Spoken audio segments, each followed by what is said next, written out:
Você é bem-vindo aqui.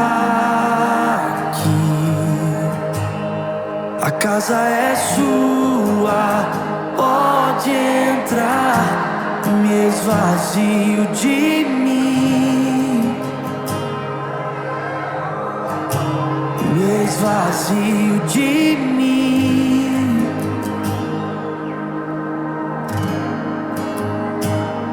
Sopra o teu vento aqui,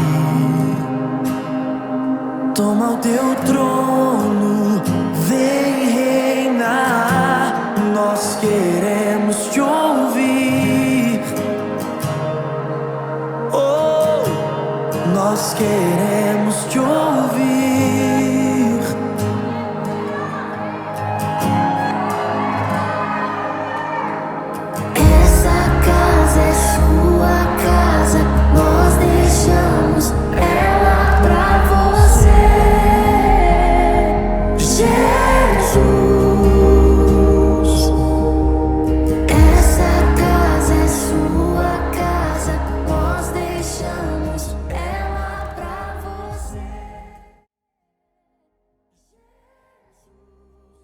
Ora, a fé é a certeza de coisas que se esperam, a convicção de fatos que se não veem. Pois pela fé os antigos obtiveram bom testemunho. Pela fé entendemos que o universo foi formado pela palavra de Deus, de maneira que o visível veio a existir das coisas que não aparecem. Aí no versículo 6, de fato, sem fé é impossível agradar a Deus, porquanto é necessário que aquele que se aproxima de Deus creia que Ele existe e que se torne galardoador de todos os que o buscam. Com essas palavras nós queremos saudar a todos os irmãos e amigos que nos acompanham em culto online e que o nosso Deus nos abençoe. E que assim possamos exercitar a nossa fé para agradarmos ao nosso Deus que criou os céus e a terra. Maravilhoso Deus, Tu és o Deus que implantou em nossos corações a fé em Cristo Jesus. Sim, ó Pai, quando o Senhor mesmo registra na Tua palavra, em Efésios capítulo 2, versículo 8, 9 e 10, porque pela graça sois salvos mediante a fé, e isso não vem de vós, é dom de Deus. Sim, ó Pai, a fé que temos no Senhor não é nossa, mas é do Senhor, por isso nós somos gratos, por nos fazer crer em Cristo Jesus, o Senhor da igreja, por termos Ele como nosso Redentor, como nosso Salvador.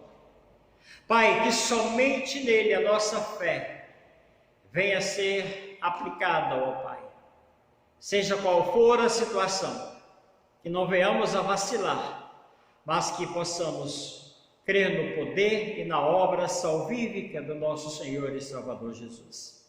Manifesta, Senhor, o Teu poder, manifesta a Tua graça a cada irmão, a cada amigo que nos ouve, dando-nos a certeza e a convicção da nossa salvação em Cristo Jesus, no nome do qual nós oramos. Amém.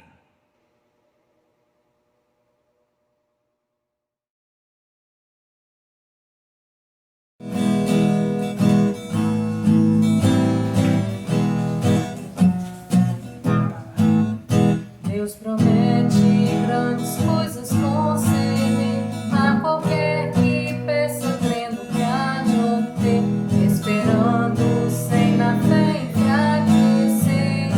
O Senhor a fé contemplará, tua fé Jesus contemplará. Sim, o que Jesus promete dá, Ele vê o coração e responde a petição. Tua fé Jesus contemplará.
igreja, a paz do Senhor Jesus. Vamos estar lendo hoje Lucas capítulo 6, versículo 38. Vamos lá? Diz assim então a palavra do Senhor: Dai e dá-se-vos-á, boa medida, recalcada, sacudida, transbordante, generosamente vos darão, porque com a medida que tiverdes medido, vos medirão também. Irmãos, Deus é dono de todo sustento e é Ele que nos dá tudo o que precisamos para viver. Ofertar e dizimar é reconhecer que o sustento vem de Deus e confiamos nele. Esta é a palavra do Senhor nesse dia. Vamos estar orando? Senhor nosso Deus e eterno Pai, dou graças a Ti pelo sustento, pelo cuidado comigo e com a Tua casa, com a igreja, o Teu povo. Pedimos, ó Pai, mais uma vez, cuida do nosso coração, que nosso coração, ó Pai, venha a ser grato a Ti. E com isso, viemos ofertar e dizimar a casa do Senhor. E confiamos que em Ti vem o sustento para todos nós. É essa oração que eu faço em nome do Senhor Jesus. Amém. Deus abençoe, meus irmãos.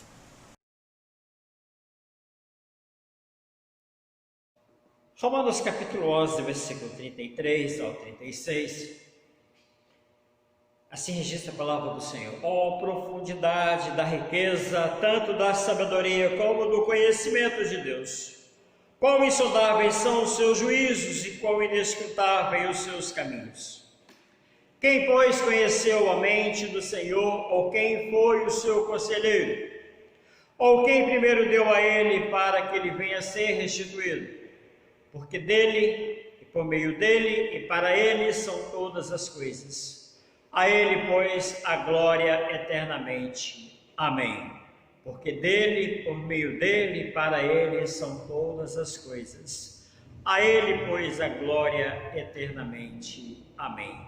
Vamos continuar louvando ao nosso Deus, acompanhando a equipe de louvor da Primeira Igreja Presbiteriana do Brasil, em Nova Almeida. Todas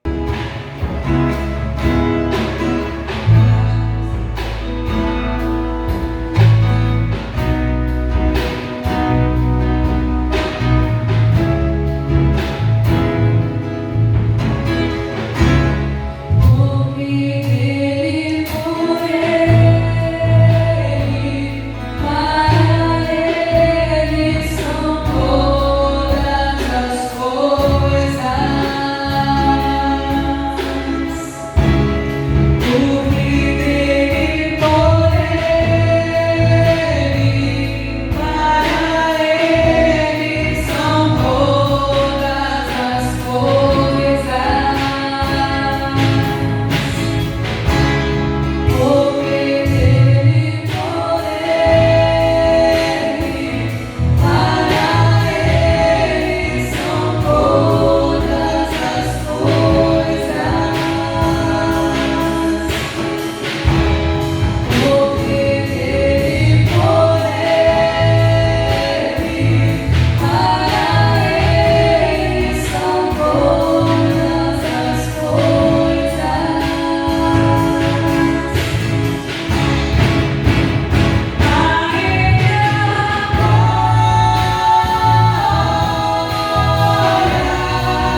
Meus irmãos, para a meditação desta noite, quero fazer uso do texto sagrado registrado em 2 Reis, capítulo 5, versículo 1 ao versículo 19. Naamã, comandante do exército do rei da Síria, era grande homem diante do seu senhor e de muito conceito, porque por ele o Senhor dera a vitória à Síria. Era ele herói de guerra, porém leproso. Saíram tropas da Síria e da terra de Israel, levaram cativa uma menina que ficou ao serviço da mulher de Naamã. Disse ela à sua senhora: tomara o meu senhor estivesse diante do profeta que está em Samaria, ele o restauraria da sua lepra. Então foi Naamã e disse ao seu senhor: assim falou a jovem que é da terra de Israel.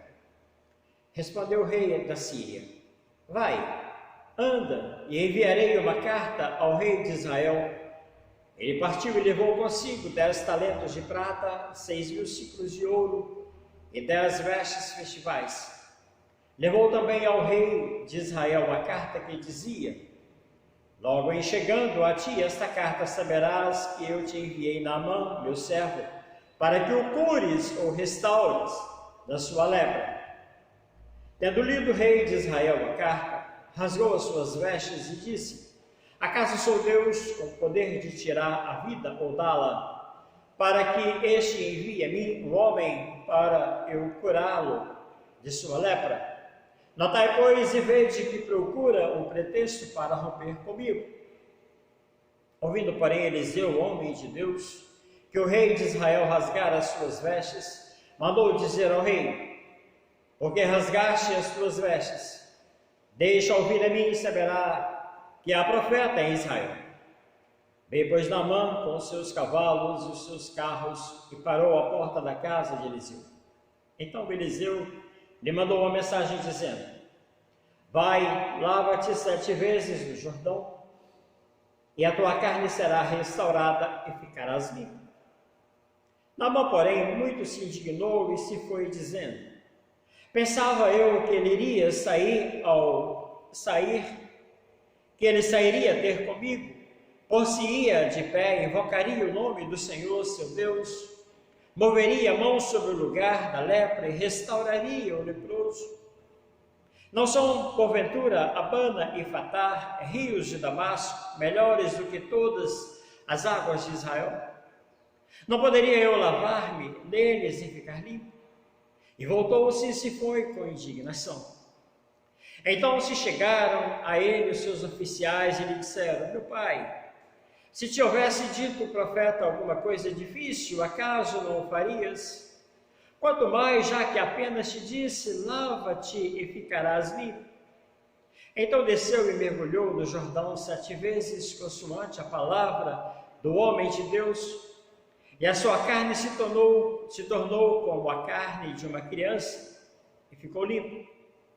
Voltou ao homem de Deus, ele e toda a sua comitiva, veio e pôs-se diante dele e disse: eis que agora reconheço que em toda a terra não há Deus senão em Israel. Agora, pois, te peço, aceites o presente do teu servo. Porém ele disse: tão certo como vive o Senhor, em cuja presença estou, não aceitarei. Estou com ele para que o aceitasse, mas ele recusou. Disse Naamã: se não queres, peço-te que ao teu servo seja dado levar uma carga de terra de 2 mulos, porque nunca mais oferecerá este teu servo holocausto nem sacrifício a outros deuses, senão ao Senhor. E nisto perdoe o Senhor a teu servo, quando o meu Senhor entra na casa de Rimom para ali adorar, e ele se encosta na minha mão, e eu também me tenha de encurvar-se na casa de Rimom, quando assim me prostrar na casa de Rimom. Nisto perdoe o Senhor teu servo. Eliseu disse: vai em paz. Ó Deus de amor, Deus que restaura, Deus que renova, Deus que dá vida, Deus que dá saúde. Estamos, Senhor, diante da Tua palavra que restaurou as nossas vidas em Cristo Jesus, que nos limpou, ó Pai, de toda a lepra do pecado e nos fez filhos, Deus. Pai, que esta palavra venha ao nosso encontro nessa noite, que sejamos restaurados pelo Senhor, que possamos, ó Deus, assim exercitar a nossa fé para sermos abençoados pelo Senhor. Dá-nos a Tua bênção, ó Deus, nós oramos em nome de Jesus. Amém. Queridos irmãos, no Novo Testamento há o registro de uma mulher hemorrágica, registrado no livro de Marcos, capítulo 5, versículo 25 ao versículo 34, que conseguira livrar-se da sua enfermidade e conseguira ser restaurada somente quando rompeu todos os obstáculos e exercitou a sua fé. Eu quero ler o texto. Aconteceu que certa mulher, que havia 12 anos vinha sofrendo de uma hemorragia e muito padecera da mão de vários médicos, tendo despendido tudo quanto possuía, sem contudo nada aproveitar, antes, pelo contrário, indo a pior, tendo ouvido a fama de Jesus, vindo por trás dele, por entre a multidão, tocou-lhe a veste, porque dizia: se eu apenas lhe tocar as vestes, ficarei curado. E logo se lhe estancou a hemorragia e sentiu no corpo estar curada do seu flagelo. Jesus, reconhecendo imediatamente que saíra dele poder, virando-se no meio da multidão, perguntou: quem me tocou nas vestes? Responderam-lhe seus discípulos: vês que a multidão te aperta e dizes: quem me tocou? Ele, porém, olhava ao seu redor para ver quem fizera isto. Então a mulher, atemorizada e tremendo, côncia do que nela se operara, veio, prostrou-se diante dele e declarou-lhe toda a verdade. E ele lhe disse: filha, a tua fé te salvou, vai-te em paz e fica livre do teu mal. Esse é o texto registrado.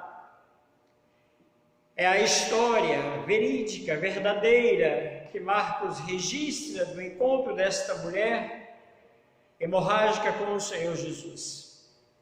E como nós veremos, queridos, no texto, a predominante que nós lemos, o texto da história de Naamã, nós vimos que tanto na vida desta mulher quanto na vida de Naamã, o texto que nós temos, ambos tomaram atitudes para serem restaurados.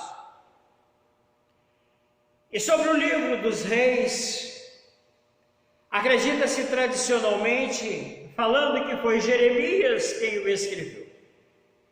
O livro dos reis formava somente uma obra, mas foi dividido para a conveniência dos escribas. O livro dos reis não é somente uma história, antes seu relato nos mostra como Deus é zeloso para com seu povo. E falando propriamente do livro, vemos a partir do capítulo 4, você volta uma folha, versículo 1, versículo 7, nós vamos observar Eliseu aumenta o azeite da viúva. E nesse episódio nós temos uma restauração material mediante o exercício da fé. Do versículo 8 ao versículo 37, nós temos a história de Eliseu e a Sulamita. Aqui encontramos uma restauração familiar, onde outra vez ocorre o exercício da fé.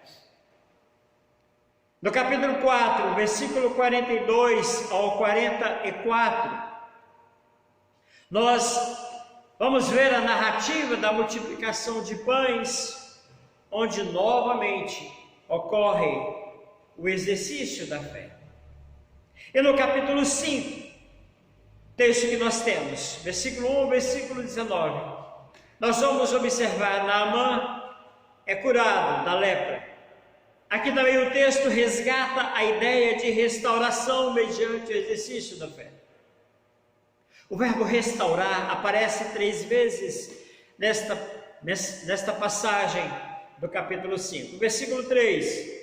Disse ela à sua senhora, a pequena jovem: tomara o meu senhor estivesse diante do profeta que está em Samaria, ele o restauraria da sua lepra. O versículo 10. Então Eliseu mandou uma mensagem dizendo: vai, lava-te 7 vezes no Jordão, e a tua carne será restaurada, e ficarás limpo. Versículo 11.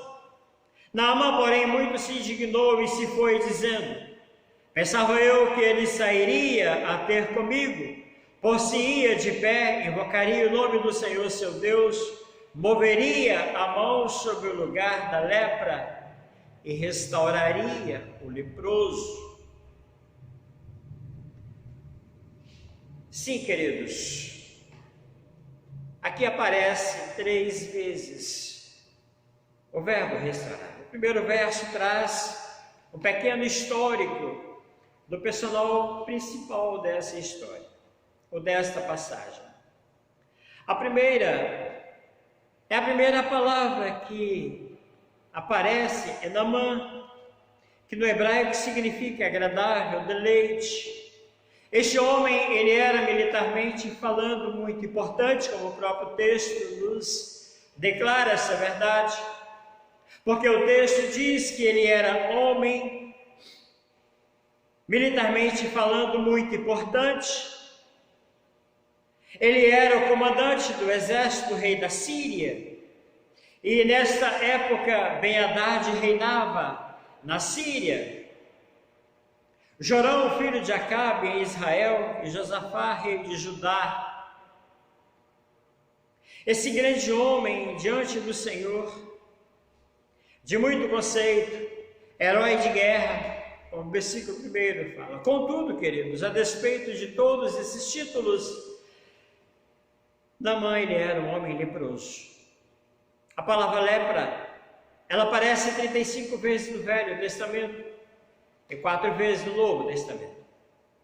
No tempo de Naamã, a lepra era uma doença muito mais grave do que a ranceníase que conhecemos hoje. Havia vários tipos de lepra. Os mais graves eram do tipo lepramatoso ou a tuberculose. Ambos os tipos atacam a pele com a mancha branca que se alastra por todo o corpo, impedindo inclusive a transpiração.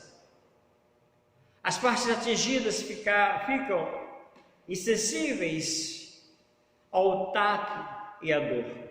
E com o passar dos dias surgem o inchaço da pele e depois brotam os tumores. Daí a carne e os ossos começam a apodrecer. Nós sabemos que em Israel o leproso não podia conviver com os sadios, como registro de Números, capítulo 12, versículo 4, versículo 15. Eles eram considerados imundos e jamais poderiam ocupar uma posição de sacerdote.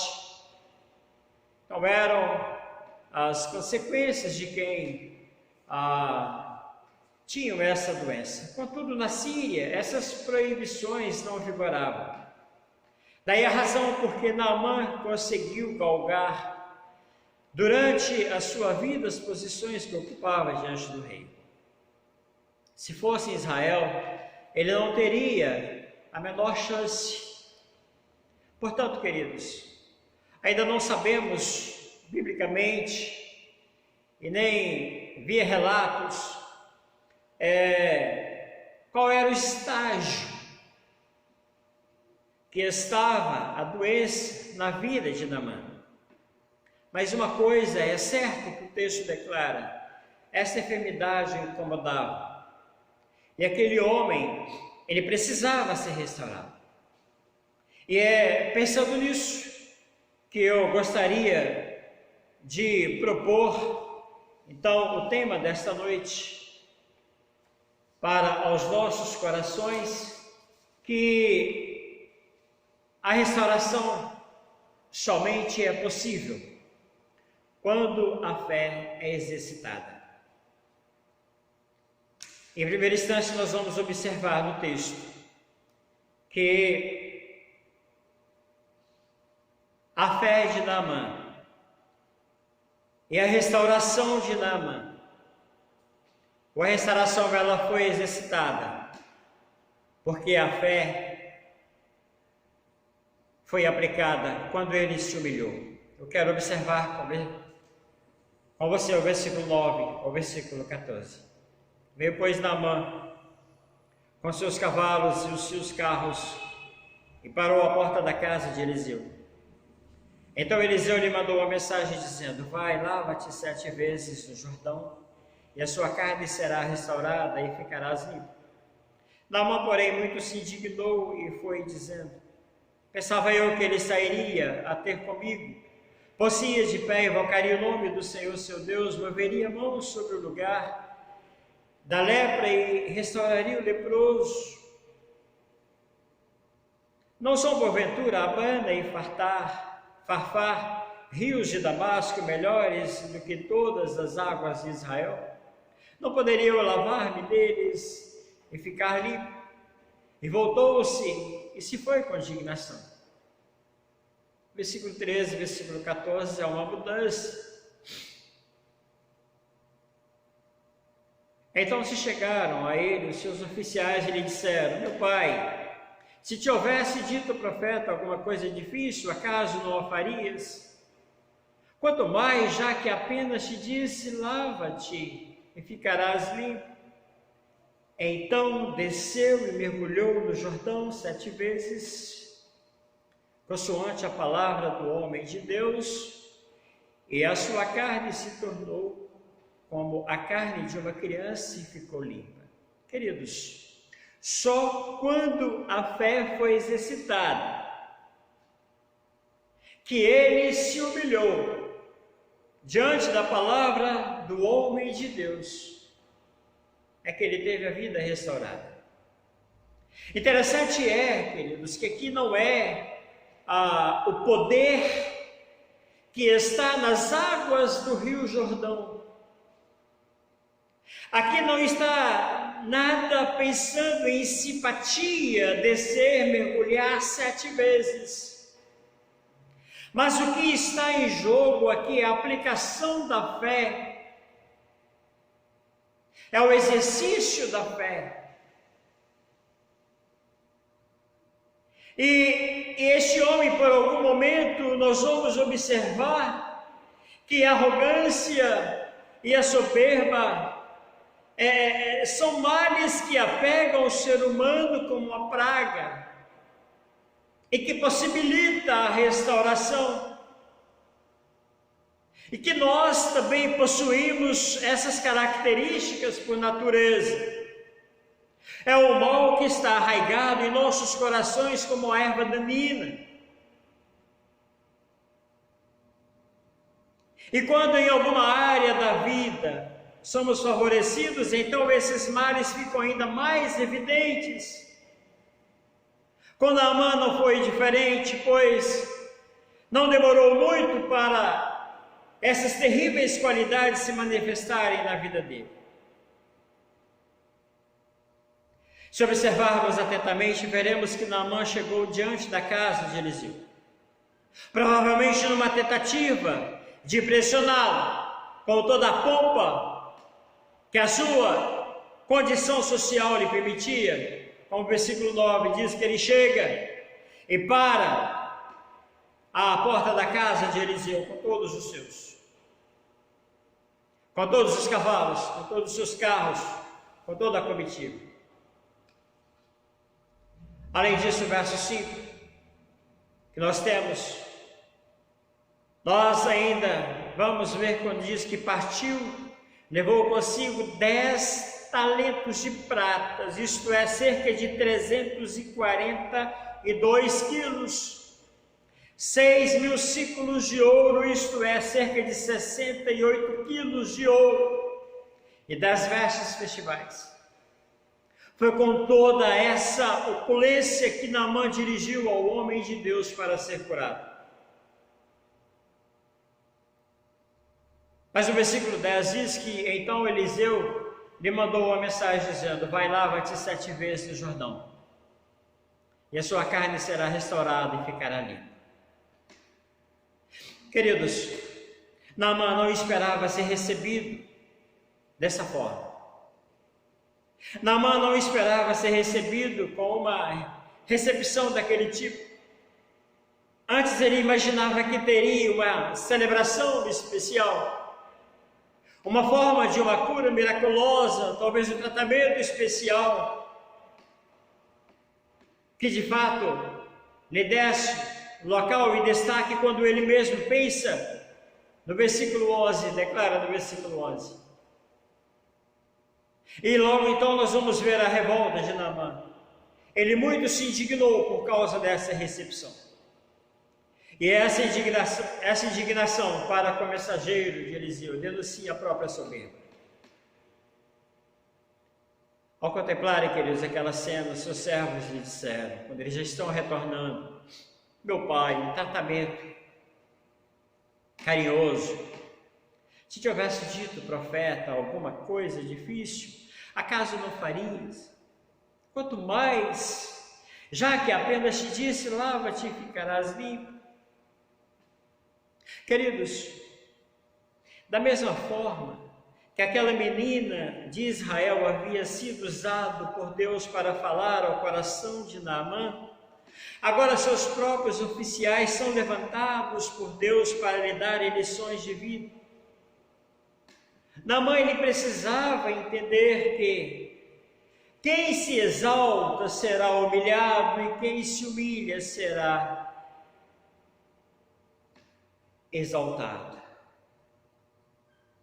Foi então que reconheceu que precisava se humilhar.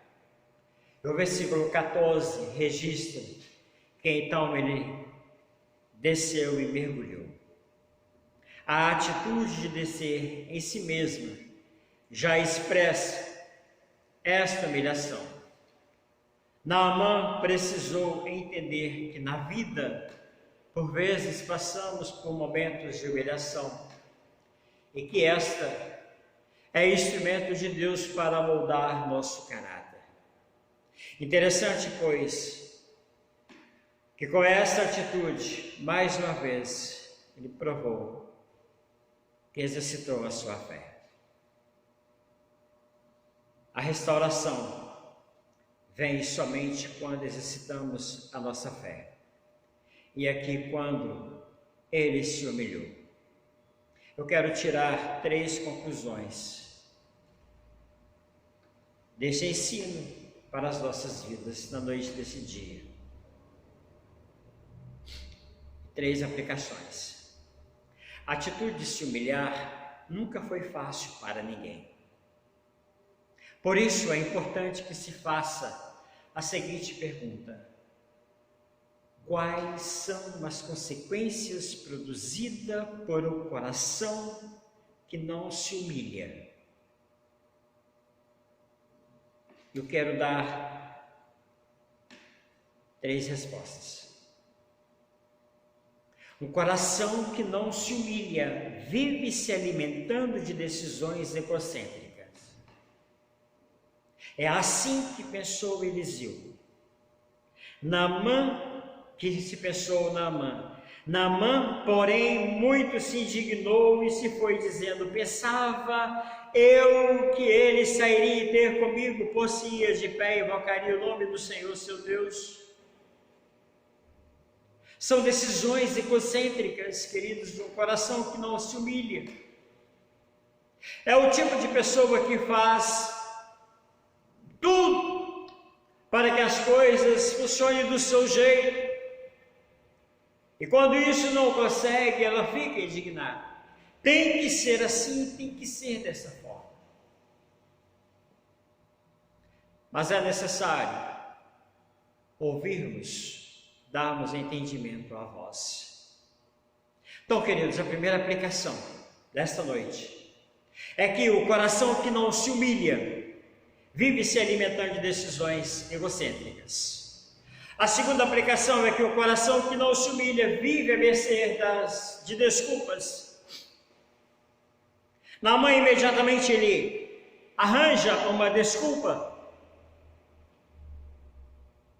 para não se humilhar diante da palavra de Eliseu. Ele disse: não são porventura Abana e Farfá, rios de Damasco melhores do que todas as águas de Israel? Não poderia eu lavar-me neles e ficar limpo? E voltou-se e se foi com indignação. Sim, queridos, o coração que não se humilha, ele vive à mercê das suas desculpas. Como disse antes, não é questão de simpatia 7 vezes, não é questão do poder que está nas águas do Rio Jordão, mas é uma questão de atender a uma ordem e exercitar a fé. Essa é a segunda aplicação. O coração que não se humilha vive a mercê de desculpas. Nós temos uma terceira aplicação, que é muito grave. É que o coração que não se humilha, ele vive disposto a renunciar. A resistência de Naamã em renunciar à sua soberba foi tão grande que em tal momento ele chegou a caminhar, ainda leproso, a certa distância, rumo para a sua casa. Assim registra o texto sagrado. Ele se foi com indignação, até que certo momento os seus oficiais então chegam para ele. Sim, queridos, é a ideia de olhar para trás e não dar ouvido à voz de Deus. Um coração que não se humilha, ele vive disposto a renunciar. E é necessário nós nos renunciarmos diante de Deus. Nós deixarmos tudo que temos, tudo que somos, e ir para o encontro de Deus. Eu trago à nossa memória o exemplo do apóstolo Paulo, que tudo que ele tinha, ele considera como lixo, como nada. Ele era fariseu, ele era da descendência de Benjamim, ele era um poliglota, ele era um centurião, ele era zeloso, mas ele deixa tudo, ele considera tudo como nada para servir a Deus. Ele renunciou tudo que tinha, ele abnega tudo que tinha para servir a Deus. E muitas são as vezes que preferimos perder a bênção a abrir mão de alguma coisa em nossas vidas. Se for assim, eu prefiro permanecer dessa forma, porque ele é um coração que não tem humildade. Queridos, que a palavra desta noite aos nossos corações possa vir de encontro com o nosso orgulho, possa ouvir de encontro com a nossa soberba. Eu quero trazer à nossa mente as palavras do salmista, quando ele escreveu o Salmo de número 17 e 19, ele pede a Deus para livrar da soberba da vida. Nós lemos esse texto hoje pela manhã e eu quero fazer a leitura novamente. Também da soberba, versículo 13, também da soberba guarda o teu servo, que ela não me domine. Então serei irrepreensível e ficarei livre de grande transgressão. Sim, queridos, Que possamos pensar nessas aplicações ditas nesta noite, sobre o coração que não se humilha diante de Deus. Vive se alimentando com decisões egocêntricas, vive à mercê de desculpas e vive disposto a renunciar. Tenha um coração humilde. O apóstolo Pedro, o apóstolo Tiago, sempre traz essa palavra de orientações aos nossos corações, para nos humilharmos sob a poderosa mão de Deus. Para que em tempo oportuno Deus nos exalte. Quero encerrar com uma frase do Charles Harrison Spurgeon que diz: quanto mais elevado estiver o homem na graça, menor ele será a seus próprios olhos. Que possamos tomar essa atitude de humildade perante ao nosso Deus. E assim Deus nos abençoe. Amém? Vamos orar? Ó Deus de amor, Tu és o Deus que vem ao nosso encontro. Tu és o Deus que dá ordens, mandamentos, imperativos, que são necessários, ó Deus, executá-los. E nesta noite, ó Pai, nós tomamos conhecimento que a nossa restauração, seja ela na vida secular, na saúde financeira, nosso casamento, os nossos relacionamentos entre irmãos, entre amigos, só serão realizados quando a nossa fé exercitar. Quando tivermos o coração humilde diante do Senhor. Sim, ó Pai, ajuda-nos, ó Deus, para entendermos melhor a vontade do Senhor. Pai, que a soberba seja retirada de nossas vidas em nome do Senhor Jesus. Que sejamos, ó Deus, considerados humildes, assim como o Senhor Jesus nos deu o exemplo de humildade nos últimos dias e durante todo o ministério dele. Quando esteve lavando os pés dos discípulos ali, dando o exemplo de servo, que aprendamos, ó Deus, esta lição de sermos servos uns dos outros. Ajuda-nos, ó Deus. Queremos ser usados pelo Senhor para abençoar os nossos irmãos. Dá-nos a Tua bênção. Mais uma vez te pedimos, ó Pai, que essa semana o Senhor venha estar ao nosso lado. Vem estar nos abençoando, nos livrando de todos os males, de todos os perigos que nos possam acontecer. Abrindo as portas para aqueles de emprego, para aqueles que ficaram desempregados. Mantendo o emprego dos Teus filhos. Que haja tranquilidade no nosso meio, ó Pai, em nome do Senhor Jesus. Visita, Senhor, os enfermos, curando-os em nome do Senhor Jesus. Restaurando a saúde dos Teus filhos. Cremos, ó Deus, no poder do Senhor, porque o nosso socorro vem do Senhor, que fez os céus e a terra. Pai, restaura a saúde dos Teus filhos. Fique conosco, nos dê a Tua graça, a Tua bênção. Nós oramos em nome de Jesus. E que a maravilhosa graça do nosso Senhor e Salvador Jesus, o amor do nosso eterno e bondoso Pai, as ternas e eternas consolações do Espírito Santo de Deus, repouse sobre cada um de vós e todo o povo de Israel, hoje e sempre. Amém. Deus abençoe, irmãos, uma semana de bênçãos, uma semana de grandes conquistas e saúde para todos os irmãos e amigos que têm nos acompanhado nesses dias em isolamento social. Que a paz do Senhor Jesus reine em seu lar, hoje e sempre. Amém. Que Deus te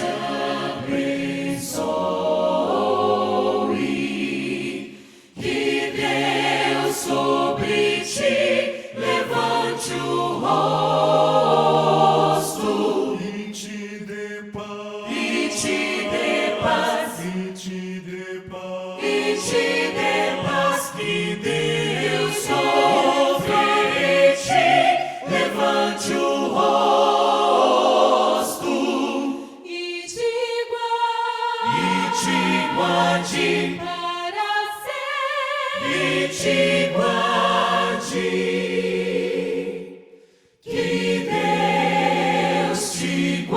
ti.